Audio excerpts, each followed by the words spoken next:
오늘은 이제 제11강 한편의 설교를 위한 준비에 대해서 공부하겠습니다.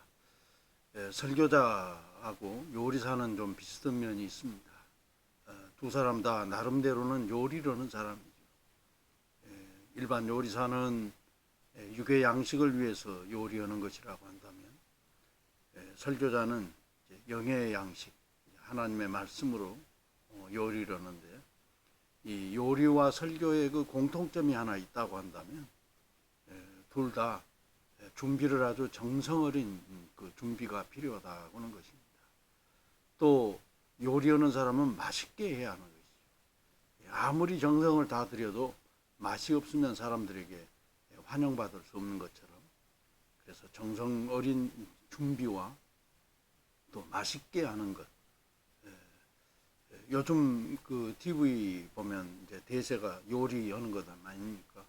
근데 과거에는 요리사가 그렇게 뭐 사회적으로 지위가 높다든지 뭐 대단하다고 그렇게 생각하진 않았는데, 요즘에는 그 요리하시는 분들, 무슨 이제 영어로 써서 뭐 셰프라는 말을 씁니다만은, 최고 인기 있고 최고로 대우받고, 그래서 TV에 보면 자주 이런 셰프들이 등장하는 것을 보게 되는데, 과거는 남자들, 아내들이 이렇게 요리를 잘 해가지고 잘 먹기만 해도 참 훌륭한 남편이다는 그런 말을 들었는데, 최근 들어서는 요리하는 남자가 이제 사랑받고 존경받는 그런 그 시대가 되어졌다 하는 것입니다.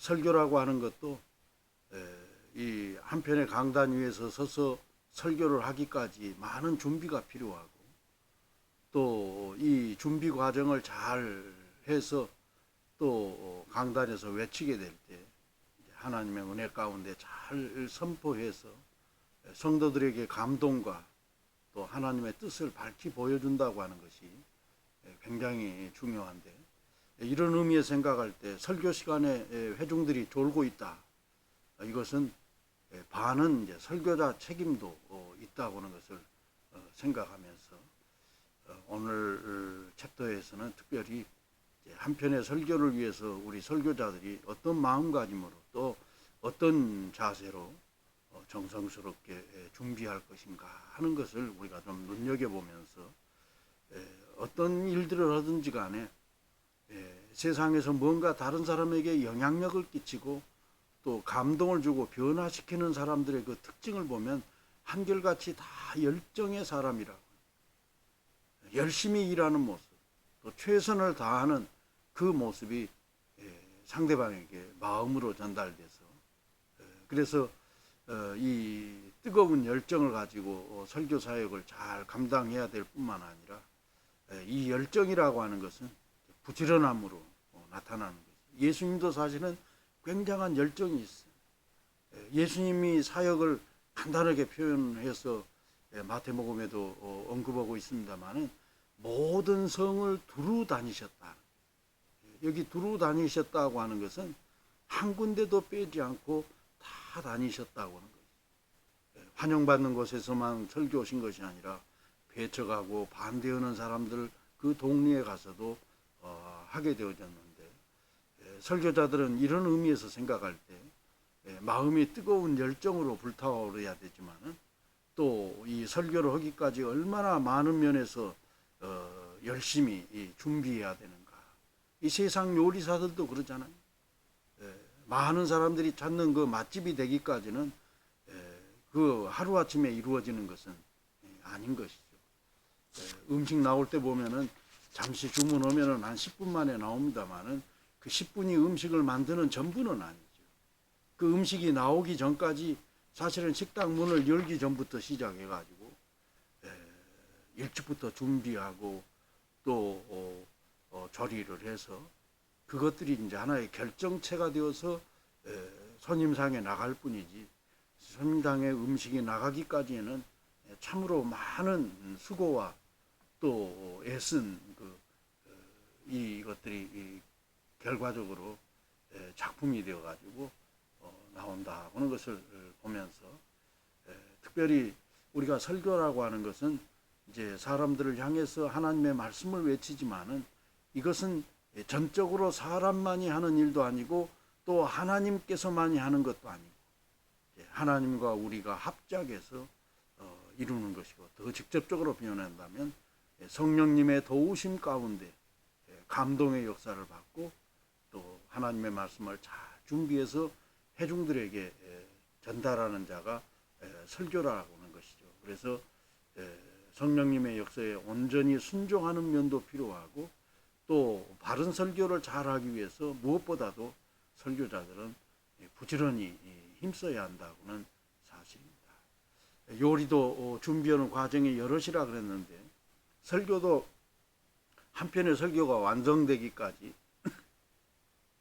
여러 많은 과정과 단계가 있게 되는데, 설교 준비를 철저히 해야 할 것이되, 설교자들은 준비 과정부터 설교자 자신이 하나님의 말씀으로 은혜를 받아야 된다고는 사실입니다.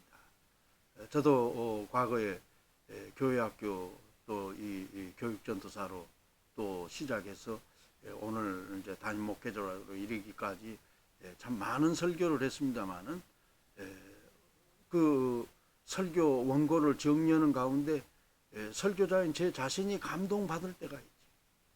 그 원고를 읽을 때 감동이 되어가지고 눈물을 흘리고, 그래서 설교 원고 위에 설교자의 눈물방울이 뚝뚝 떨어져 있을 때, 그런 그 경험이 있는 때 하는 설교는 그렇지 않는 설교와는 질적으로 확연히 다르다고 하는 것을 늘 생각하면서, 한편의 설교를 이루기까지 이런 기쁨과 감격을 누려야 되고, 또 애쓰고 수고하는 땀방울이 같이 이렇게 모아져서 아름다운 역사를 이룬다고 하는 것입니다.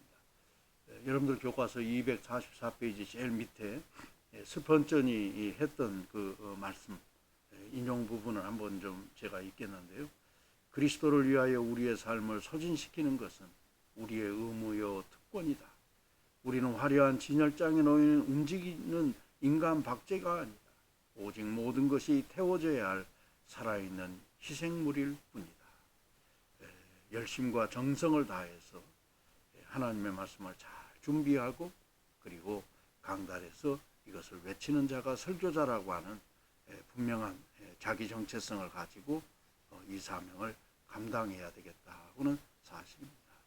어떤 경우든지 이 정도면 됐어, 우리가 설교를 준비하면서 특별히 나는 충분하다 이렇게 생각한다고 하는 것은, 이것은 아주 잘못된 것이라고 하는 것입니다. 우리가 세상을 살면서 여러 시험들을 봅니다마는 많은 시험들 가운데 100점이 나올 수도 있어요. 그러나 설교라고 하는 것은 우리들이 부족하기 때문에 완벽하다고 볼 수가 없고, 그래서 100점짜리 설교를 했다 하고 이렇게 말할 수가 없는 것이죠.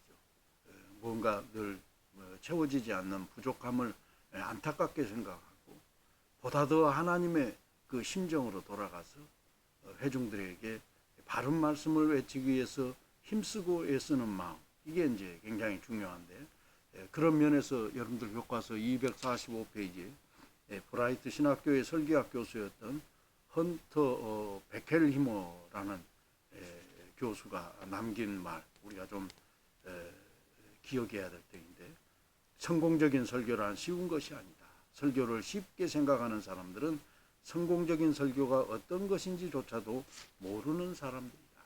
그리고 이들은 설교란 한 인간의 신앙과 정성 어린 마음과 언어의 기술과 그리고 지적인 모든 바탕의 최고점을 요구하는 중요한 일임을 모른다고 하는 것이죠. 그래서 실제적으로 저도 여러분들에게 가끔 이렇게 말씀을 드립니다마는, 설교는 하면 할수록 더 어렵다고 하는 것을 설교자 자신이 늘 깨달으면서 강단에 설 때마다 두렵고 떨리는 마음으로, 그리고 최선을 다해서 하나님의 말씀을 전해야 되겠다고 하는 그런 그 열정을 가지고 열심히 최선을 다 지속적으로 우리가 공부해야 되고, 또 연구가 뒤따라야 한다고는 사실입니다. 신학교 다니면서 공부 조금 하는 것 가지고 평생 있게 설교 사역을 할 수 있다, 그거 자가당착이라고 볼 수 있는 것이죠. 그런 면에서 설교자에게 있어서 교만함, 이 정도면 됐다, 이제 어느 정도 완성됐다고 생각하는 그것 자체가 가장 큰 그 위험 요소라고 생각하면서 설교를 배운다고 하는 것은 끝없이 배워가는 하나의 과정으로 우리가 생각하면서 나는 늘 초보 단계를 가고 있는 늘 부족한 설교자라고 하는 그런 마음으로, 그래서 교만한 마음을 제하고 겸손히 최선을 다하고, 그래서 여러분들 뭐 저도 설교할 때 그런 얘기를 합니다만은, 지금 내가 살고 있는데 별로 힘들지 않다, 이 말은 뒤집어 놓고 보면 나는 지금 오르막길을 가고 있는 것이 아니라 내리막길을 가고 있다고는 사실을 깊이 생각하면서 조금 힘들고 어렵지만은 그 설교자라고 하는 것은 열심을 다해서 오르막길을 올라가기 위해서 힘써야 된다고는 사실을 기억해야 할 것입니다. 246페이지 그 도발드슨과 또 일리언 존스라고 하는 그 실천신학 교수의 말을 한번 우리가 좀 인용할 필요가 있는데, 나의 현실이 나의 이상과 동일한 것으로 발견될 때 나는 내리막길을 가고 있는 존재다.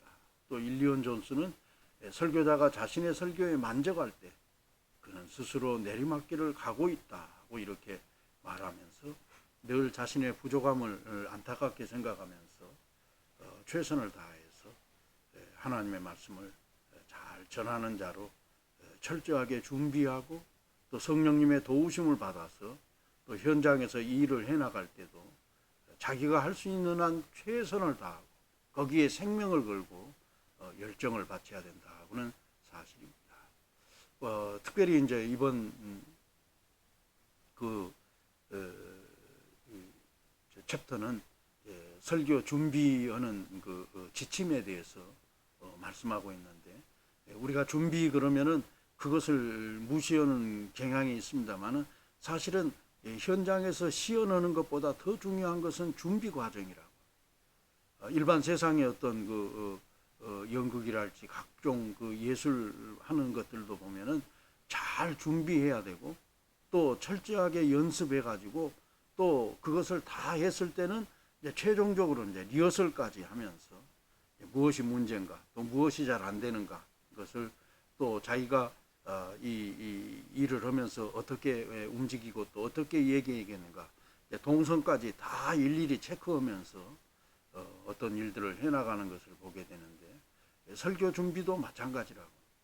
강단에 올라서기 전까지가 사실은 어떻게 보면은 설교의 성패를 좌우하기 때문에 준비하는 일에 최선을 다해야 되는데, 여러분들 교과서 247페이지에 이 설교 준비 최우선적인 것 첫 번째가 성령님의 도우심을 구하는 문제다. 이 설교라고 하는 것은 설교자 혼자 하는 것이 결코 아니라고.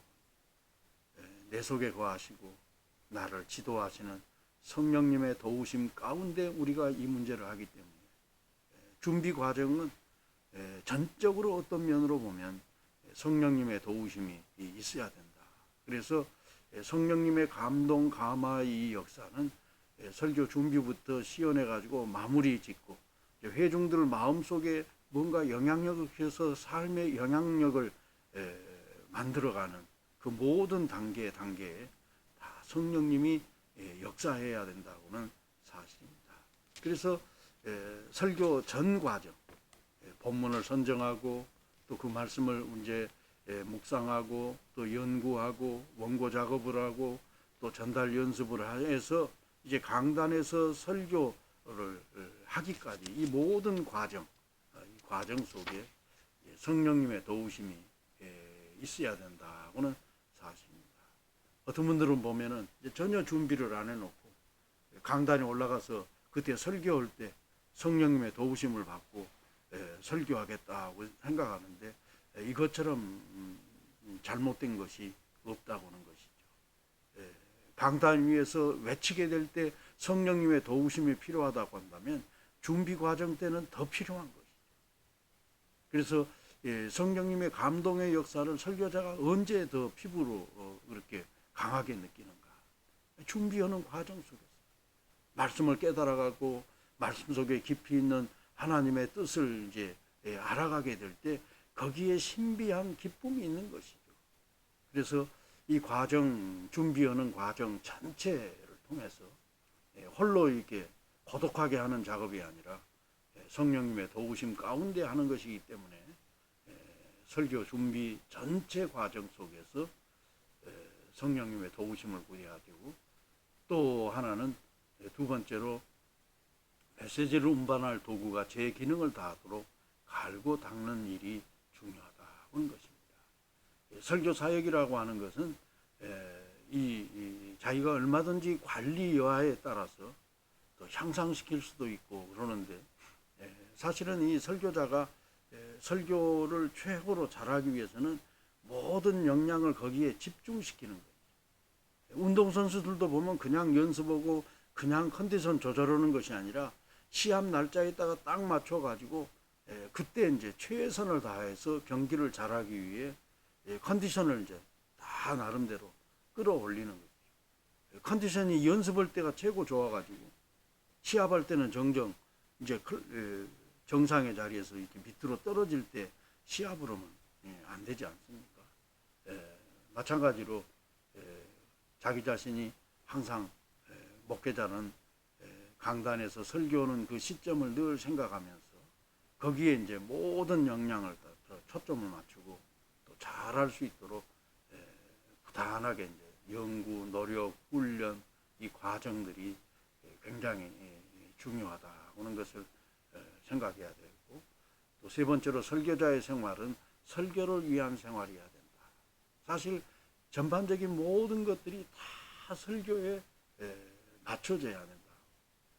어떤 가수는 보니까 그 노래를 부르는데 장애가 되지 않으려고 술, 담배를 안 하더라. 조수미 같은 세계적인 그런 성악가 100년에 한 명 나올까 말까 할 정도로 그렇게 대단한 그런 예술가로 평가하게 된다. 이런 분들이야 뭐 어떻게 보면 그냥 대충 좀 하고 해도 사람들이 그 감동받을 노래를 부를 것처럼 봅니다만은 매일 그렇게 연습으로, 이분은 보니까 머리를 감으면은 머리를 완전히 말리지 않고서는 절대로 바꿔대출을 안 한다는 거예요. 왜냐하면 이게 감기 걸리면은 큰일 나더라고요. 그래서 얼마나 자기의 몸을 철저하게 관리를 하는지. 설교자가 컨디션이 좋지는 못해가지고 강단에서 콜록콜록하고 또 자기 관리를 잘 못해가지고 100% 그 하나님의 말씀을 전달하는데 장애가 온다고 한다면 이것은 전적으로 잘못된 것이라.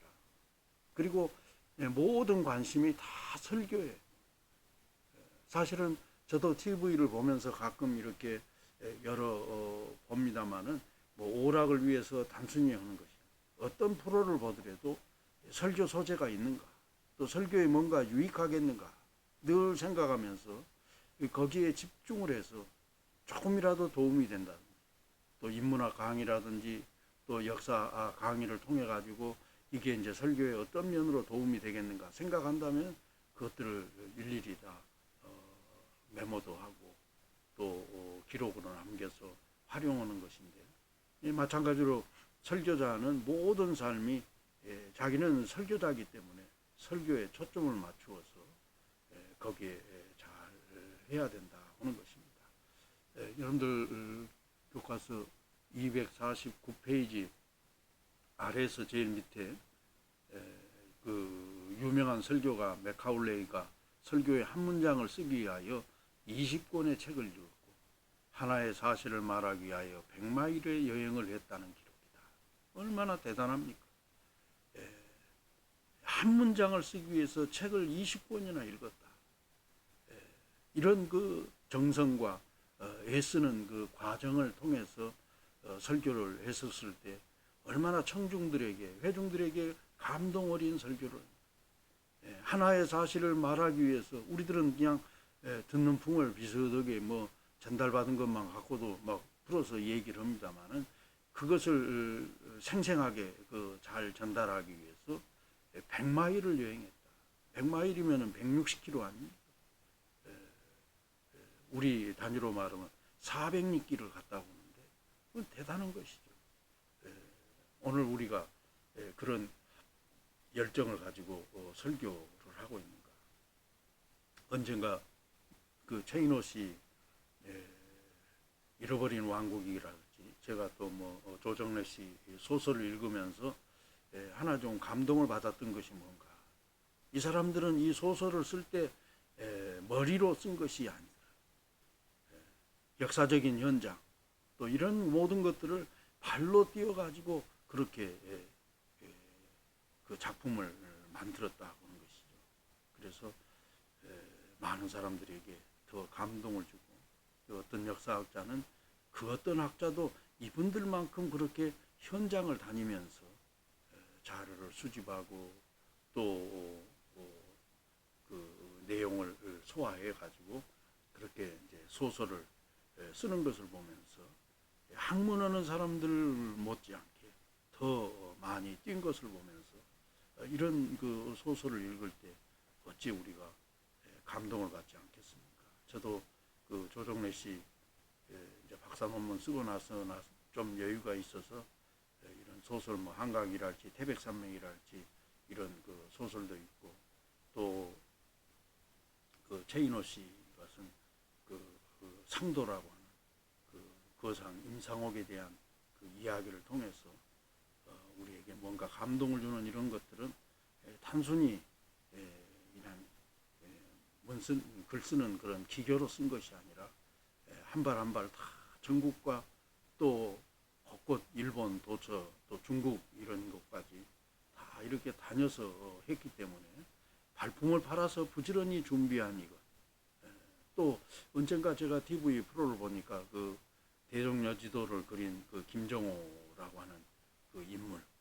이 사람은 이 지도를 그리기 위해서 교통도 지금처럼 이렇게 좋지도 않은데 다 걸어서 온갖 데를 다니게 되는데 우리 한반도 수도 없이 다니면서 또 수많은 산을 오르내리락거리는 그런 그 과정을 거쳐서 이런 위대한 작품들을 만들었다 하는 것을 생각해 볼 때 오늘 설교자들이 어떤 정성으로 설교를 준비해서 회중들 앞에 서야 할 것인가 하는 것들은 너무나 자명하고 그래서 설교자는 모든 삶 자체가 설교를 위한 것, 설교에 도움이 된다고 생각하면 그 어떤 희생도 또 고생도 마다하지 않고 최선을 다하는 것, 이것이 설교자가 취해야 될 바른 자세라고는 사실입니다.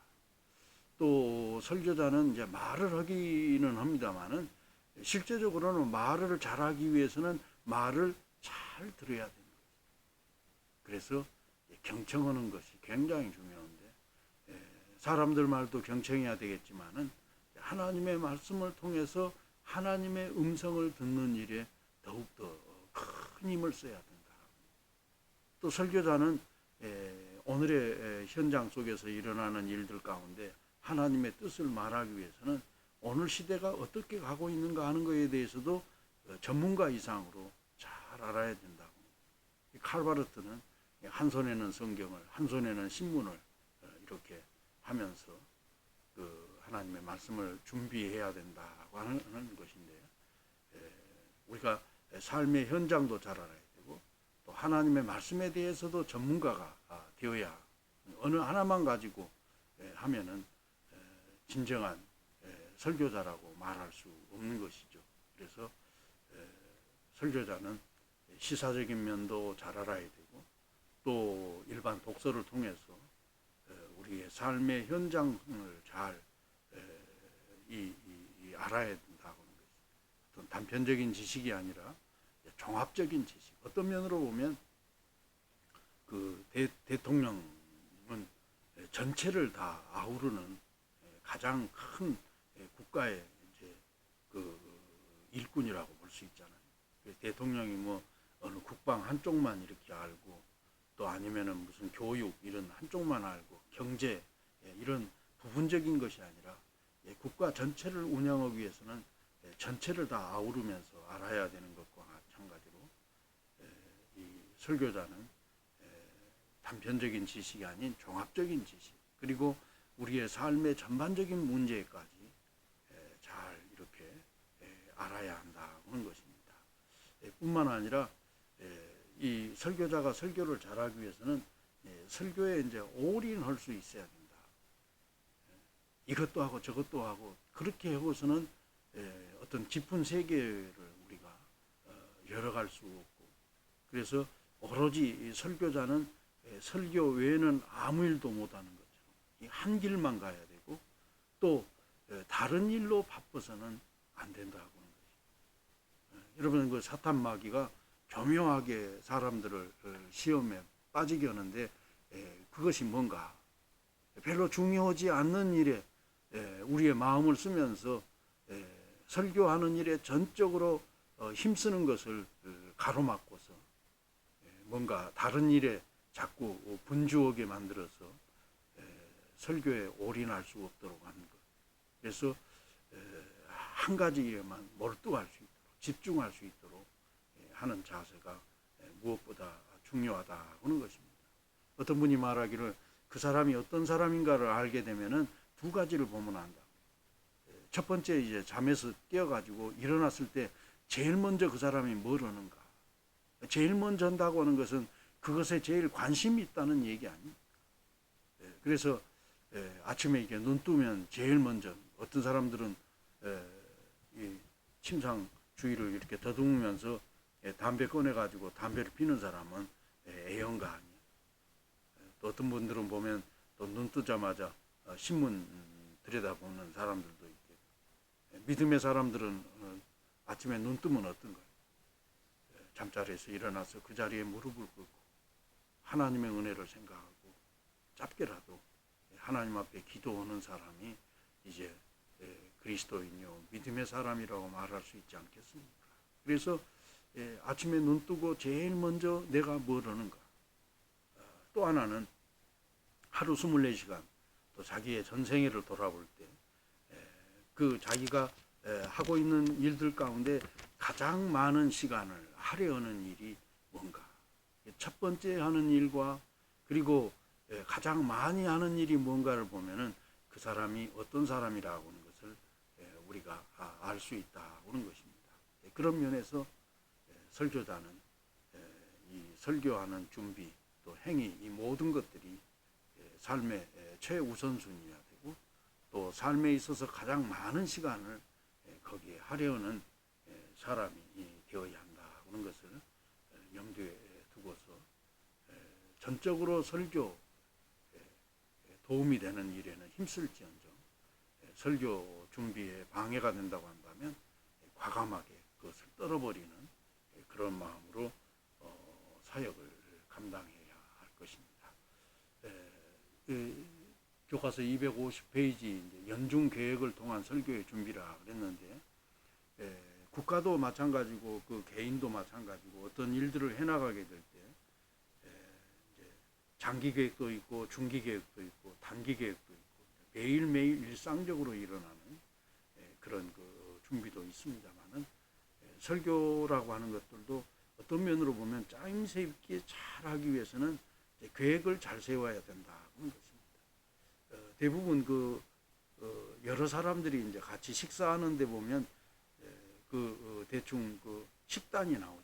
일주일 동안 이제 월화수목금토 주일 이렇게 했었을 때 일주일 동안 저도 이제 기숙사 생활을 해봤고 그러기 때문에, 또 단체로 급식 형태의 어떤 그 음식을 먹는데 보면은 편중되지 않고 골고루 이렇게 영양을 하기 위해서 전문 영양사가 한 주간 동안 그 식단을 이렇게 짜잖아요.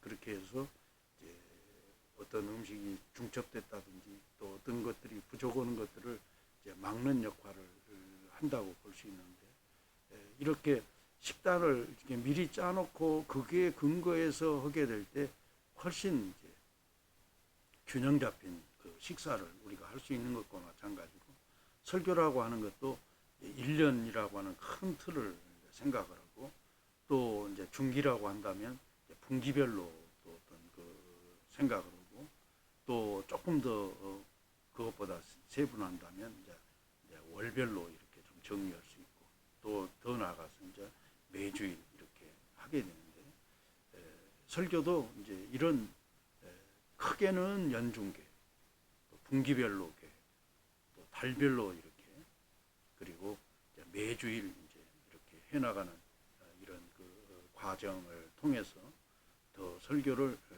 짜임새 있게 또 철저하게 잘 준비할 수 있다고는 그런 그 강점이 있다고는 것입니다. 그런 면에서 이제 그 연중계획을 하게 되는데 그 여러분들 교과서 250페이지 그 제일 밑에 부분 보면 이제 그 계획을 어떻게 만들 것인가에 대해서 그 내용이 나와 있는데 여기 이제 12장의 종이를 준비해서 자신의 목회 계획을 월별로 구분하여 각 장 위에 쓰도록 한다. 예를 들어서 이제 1년을 놓고 보면 이제 월별로 오면은 이제 12로 이렇게 구분할 수 있지 않겠습니까? 두 번째로는 이제 우리가 그 예배를 드리게 될 때 예수님의 생애와 또 예수님의 사역을 중심으로 해서 이 교회력을 만든 것인데 성탄절이면 성탄절에 맞는 설교, 또 부활절이면 부활절에 맞는 그런 그 설교를 해야 그 상황에 맞는 것이지. 부활절인데 성탄절 설교를 하고 있고 성탄절인데 감사절 설교를 한다든지 그랬을 때는 포커스가 안 맞다고 하는 것이죠. 그래서 월별로 이렇게 계획을 세우더라도 교회력에 따라서 핵심적으로 우리가 좀 살피는 것. 예수님의 생애 가운데 중요한 것이 성탄절인데 성탄절을 잘 준비하기 위해서 죄송합니다. 그 대림절이라고 하는 그런 절기를 지키고 또 부활절이라고 하는 것이 굉장히 중요하잖아요. 그래서 부활절을 허투루게 우리가 좀 해서는 안 되겠다 생각해서 이제 주일을 빼고서 40일 동안 사순절이라고 하는 절기를 지키게 되고 주님께서 이제 하나님의 그 아들로서 이 땅에 오셔서 사역을 시작하는 것을 드러내는 그 절기가 이제 주연절 아닙니까? 그래서 주연절에 대해서도 또 우리가 좀 강조할 필요가 있고 또 구약과 신약에서는 조금 의미가 좀 다릅니다만은 또 오순절이라고 하는 그런 그 절기가 있는데 이런 그 가장 핵심적이고 또 예수님의 사역 가운데 중요한 이런 그 절기들은 이 또 거기에 맞는 그 설교를 해야 되기 때문에 이제 월별로 이렇게 정리를 한다 하더라도 교회력에 맞춰서 교회 절기를 좀 잘 살피는 것이 좋겠고 또 우리는 대한민국이라고 하는 특수 상황 속에서 또 신앙생활하기 때문에 우리 국가와 관련되어져 가지고 기념일들이 있잖아요. 다른 날은 우리가 최소한도 모른다 할지라도 잊어서는 안 될 게 이제 3.1절이랄지 또 6월 달에 이제 동족 간의 그 치열한 전쟁을 통해서 국난에 어려웠던 그 순간 또 8.15 광복절이라고 하는 것 또 명절로 따진다면은 최소한도 설날과 또 추수감사절 이런 그 뭡니까 그 추석날 이런 그 절기들을 좀 반영해서 또 설교 계획에 이런 일정들을 집어넣어서 한다고 하는 것들은 굉장히 중요하다고 생각하겠습니다. 조금 시간이 애매하기 때문에 좀 쉬었다가 이어서